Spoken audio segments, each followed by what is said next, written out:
Hello students, welcome to class 10th और स्वागत है आपका बिल्कुल ही नई वीडियो में। आज जो हम करेंगे 14 चैप्टर के एक्सरसाइज 14.1 का क्वेश्चन नंबर 3। अगर नए हो हमारे चैनल पे तो करो सब्सक्राइब और दबा दो बेल आइकन को, ताकि आपको सारी नोटिफिकेशन मिल सके जो भी मेरे चैनल पे वीडियो अपलोड हो उन सब की। तो चलिए शुरू करते हैं इस क्वेश्चन नंबर 3 को। क्वेश्चन नंबर 3 बहुत ही ज़्यादा इंपॉर्टेंट क्वेश्चन है, इसलिए इस पर स्टार लगा लेते हैं। ये मेरे पे हिंदी मीडियम की बुक है, इसलिए हिंदी में है क्वेश्चन, लेकिन मैं करवाऊंगा इंग्लिश मीडियम में, ठीक है। तो इसमें लिखा है, क्वेश्चन स्टार्ट करते हैं। निम्नलिखित बंटन एक मोहल्ले के बच्चों के दैनिक जेब खर्च दर्शाता है, यानी पॉकेट मनी के जो खर्चे हैं उन्हें दर्शाता है। हमें माध्य जेब खर्च 18 रुपये दिया हुआ है, यानी हमें मीडियम जो दिया हुआ है हमें दिया हुआ है, माध्य हमें दिया हुआ है 18 रुपये। हमें लुप्त बारंबारता f ज्ञात करना है, यानी कि हमें जो f है यहाँ पर नंबर नहीं है, ये हमें ये निकालना है। बाकी हमें माध्य दिया हुआ है, बस हमें f निकालना है। तो चलिए f को निकालते हैं। तो चलिए स्ट्रक्चर हमने डिज़ाइन कर लिया है क्वेश्चन का, कि क्वेश्चन में कैसा स्ट्रक्चर बनेगा वो हमने बना लिया। उसका हिंदी में मीडियम में बोले तो बारंबारता टेबल जिसे कहते हैं वो हमने बना लिया है यहाँ पर। उसके तो इस क्वेश्चन जो है ये है सॉल्यूशन नंबर 3। काफ़ी इम्पोर्टेंट क्वेश्चन है, इसलिए स्टार डाल देंगे इस पर। पेपर पर्पस का क्वेश्चन है, एग्ज़ाम में 100% आएगा ऐसा क्वेश्चन रिलेटेड। तो हमें जो दैनिक भत्ता हिंदी मीडियम में लिखा हुआ था, तो मैंने लिख लिया है डेली पॉकेट अलाउंस है रुपीज़ की फॉर्म में। यहाँ पे नंबर ऑफ़ चिल्ड्रन, यहाँ पर ये कॉलम खाली है, अभी भरवाऊँगा। पहले इस कॉलम्स को देखते हैं। डेली पॉकेट अलाउंस हमें कितना दिया हुआ है, तो वो दिया हुआ है हमें 11 से लेके 13 तक, फिर 13 से लेके 15 तक, 15 से लेके 17 तक, और 17 से लेके 19 तक, और 19 से लेके 21, 21 से लेके 23, 23 से लेके द लास्ट वन 25। तो ये हमारी सीरीज़ कंप्लीट हो गई बुक के हिसाब से।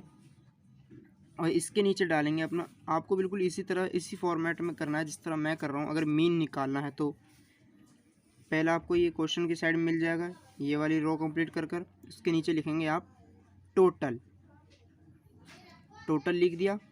फिर यहाँ जो दिया हुआ है नंबर ऑफ़ चिल्ड्रन वो हमें निकालना है। तो नंबर ऑफ़ चिल्ड्रन जो होता है बच्चों, वो होता है हमारा FI, यानी FI। नंबर ऑफ़ चिल्ड्रन की जगह लिखेंगे हम FI। तो नंबर ऑफ़ चिल्ड्रन देखते हैं कितना है, 7 है, 6 है, 9 है, 13 है, एंड देन F है। F जो हमें निकालना है 5 है, एंड लास्ट वन इज़ 4। तो जो हमें निकालना है वो है F1, ये सॉरी F। तो हमें F निकालना है, ये वाला पॉइंट। हमें क्वेश्चन में बोला है कि तुम खाली F की वैल्यू निकाल दो, मीन तो तुम्हें निकला हुआ दिया हुआ है। तो ये हमें F निकालना है, तो इसका हमें टोटल करना पड़ेगा। फिर तो इसका टोटल करने के लिए इसमें जो लिखा जाएगा, इसमें टोटल नहीं लिखा जाएगा, इसमें लिखा जाएगा प्यारे बच्चों sigma FI is equal to जितना टोटल हुआ, यानी टोटल हुआ 44 प्लस जो F है उससे कर देंगे प्लस। इस तरीके से क्या करा, ध्यान से उसे टोटल करा, सिग्मा FI लगाया, सिग्मा FI लगाना, टोटल लगाया। टोटल करने के बाद प्लस कर दिया F, क्योंकि यहाँ पे कोई नंबर तो नहीं है, सिर्फ हमें F की वैल्यू निकालनी है, तो इसलिए प्लस में कर लिया F। अब अगले कॉलम में क्या करेंगे सर, अगले कॉलम में लिखेंगे XI, खाली यही लिखना है और कुछ नहीं लिखना, सिर्फ XI। अब ये XI कैसे निकलेगा, XI निकलेगा अपने फर्स्ट वाले कॉलम से। कैसे, 11 प्लस 13, इन दोनों को प्लस करना है, कर लिया सर। कितना हो गया 24। तो 24 और इनका डिफरेंस कितना हो रहा है, दोनों का सब में डिफरेंस चल रहा है पूरी सीरीज़ में, वो 2 का चल रहा है, यानी 2 नंबर का। तो 11 प्लस 13 24, और 24 को डिफरेंस से डिवाइड कर देंगे, यानी 2 से डिवाइड करेंगे। तो जब 24 को 2 से डिवाइड करेंगे तो हमारा एग्जैक्ट वैल्यू जाएगी, वो आएगी 12। अगर आपको समझ में ना आया तो मैं करके दिखाता हूँ कि 11 प्लस करेंगे 13 आया 24, और इन दोनों के बीच का डिफरेंस जो था वो डिफरेंस था 2 का, तो इसे डिवाइड कर देंगे 2 से, तो हमारा आंसर है 12, और यही हमारा होता है XI। तो इस तरह XI हो गया। अब यहाँ पर करेंगे हम 13 प्लस 15 यानी कि 28, और 28 को करेंगे 2 से डिवाइड। तो 2 से डिवाइड करने के बाद क्योंकि डिफरेंस 2 है सब किसी का, तो 2 से ही डिवाइड करना पड़ेगा सबको। प्लस करो 2 से डिवाइड करो, प्लस करो 2 से डिवाइड करो। अगर समझने वाली बात है तो इसमें है दोनों को प्लस करो डिफरेंस से डिवाइड करो, दोनों को प्लस करो डिफरेंस से डिवाइड करो। तो 15 प्लस 13 हो गए 28, 28 को 2 से यानी डिफरेंस से डिवाइड करा तो आंसर आया 14।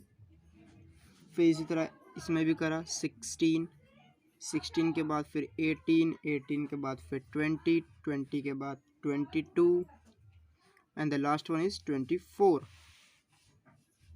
आप खुद करके देख सकते हो लास्ट वाले को। 5 और 3 8, 2 2 4 यानी 48। अब 48 का को डिफरेंस से डिवाइड करना यानी 2 से डिवाइड करना, तो आंसर कितना आएगा 24।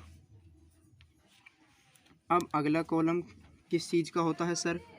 अगले कॉलम में इन दोनों को मल्टीप्लाई करना पड़ता है, यानी FI मल्टीप्लाई में XI। तो अगला कॉलम जो लास्ट कॉलम है हमारा वो बन जाता है FI मल्टीप्लाई में XI। तो मल्टीप्लाई करो FI को XI से, तो 12 को मल्टीप्लाई करा 7 से, तो कितना आंसर आया 84। ठीक है, 14 को मल्टीप्लाई करा 6 से, तो आंसर आया 84। इसको भी 84 आ गया, इसका भी आंसर 84 आया। 16 को मल्टीप्लाई करा 9 से, तो 144। अब 18 को मल्टीप्लाई करा 13 से, तो आंसर आया 234। अब F को मल्टीप्लाई करेंगे 20 से, तो क्या आंसर आएगा 20F, लेकिन वो इस सीरीज से थोड़ा हम अलग लिख लेंगे 20F को, इसके अंदर नहीं इंक्लूड करेंगे अभी, क्योंकि प्लस में अभी हम नहीं लिखेंगे, खाली एक साइड में कर लेंगे। फिर 22 को मल्टीप्लाई करेंगे 5 से, तो 22 को मल्टीप्लाई करा 5 से, तो कितना आंसर आएगा 110। एंड 24 को मल्टीप्लाई करा 4 से, तो आंसर आया 96। तो प्यारे बच्चों हमें सिर्फ इसे प्लस करना है, तो यहाँ प्लस किसे करेंगे सिग्मा FI XI को, यानी इसको प्लस कर रहे हैं। यहाँ पर जब प्लस करा तो सिग्मा FI को प्लस करा था, अब यहाँ प्लस कर रहे हैं तो सिग्मा FI XI को प्लस कर रहे हैं। तो टोटल आया इसका 752, और साथ में क्या प्लस में ये 20F भी, तो इसे तो हम भूल ही गए थे 20F, ये मैंने लिख दिया यहाँ पे 20F, ये रहा 20F 752 प्लस 20F। इस पर ध्यान देना है, प्लस करा 20F अलग से, जैसे यहाँ पर F अलग से प्लस हो रहा था। अब निकालेंगे माध्य यानी कि मीन। मीन का फॉर्मूला होता है सिग्मा FI XI अपॉन में सिग्मा FI। क्या क्वेश्चन में मीन दिया हुआ है? जी हाँ बिल्कुल दिया हुआ है। तो मीन की वैल्यू लिखते हैं 18 is equal to sigma FI XI कितना दिया हुआ है हमें 752 प्लस में 20F, यही दिया हुआ है, अपॉन में सिग्मा FI हमें दिया हुआ है 44 प्लस में F। अब इसके नीचे कुछ नहीं है तो इसके नीचे हमने 1 लगा लिया। अब हम करेंगे क्रॉस मल्टीप्लिकेशन। तो पहले मल्टीप्लाई करेंगे 44 को 18 से, 44 को 18 से मल्टीप्लाई करेंगे, तो 44 को जब 18 से मल्टीप्लाई करेंगे 4 8 32 3 4 8 32, फिर 32 और 3 को 32 में प्लस करेंगे तो 352, 4 1 4 और 4 1 4, तो 297 792 है आंसर हमारा। तो यहाँ लिखेंगे 792। अब प्लस में F को 18 से मल्टीप्लाई करा तो 18F इज इक्वल टू, अब इसको 1 से मल्टीप्लाई करना है तो ये पूरा एज इट इज उतर जाएगा 752 प्लस 20F, बिल्कुल सही। अब मैं क्या करूँगा, क्योंकि मुझे वैल्यू निकालनी है F की, तो मैं F वाले नंबर्स को एक साइड रख लूँगा, यानी कि 18F ये प्लस का 20f है, इधर आकर क्या हो जाएगा माइनस का 20f इज इक्वल टू 752, तो एज इट इज़ जो ये प्लस का 792 है वो उधर जाके माइनस का 792। समझ में आया?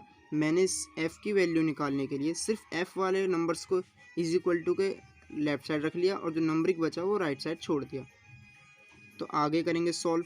अब 20f और 18f को माइनस करेंगे तो आंसर आएगा माइनस के 2f इज इक्वल टू, अब इन दोनों को माइनस करेंगे तो आंसर आएगा 40, क्योंकि 40 आंसर आएगा, वो भी कहाँ है, किस चीज़ का आंसर आएगा, माइनस का, क्योंकि बड़ा नंबर माइनस का है, इसलिए 14 माइनस का आंसर आया।